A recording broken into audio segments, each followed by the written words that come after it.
This last part should be super easy and really fun. Hit the folder icon on the left side of the screen, tap the micro SD tab, click on your file, and if you want to, change the filament color, and then click print now. Watch how the temperature of the bed slowly heats up to 52 degrees, and then the nozzle heats up to 220 degrees, and then a series of calibration steps happen. Watch them all just to make sure that the printer is working and that you get some familiarity with all the sights and sounds of this moment.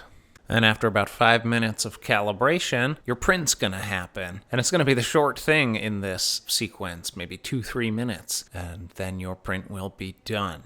Grab the scraper and scrape it off. Scrape the calibration lines off the front and the calibration lines off the very back. Try not to touch the bed with your greasy fingers. Put any spare PLA in the recycling box nearby. Good. Congrats on making your first 3D print. You can leave the printer on. It'll go into an idle state. Just shut the door and walk away, having tidied up.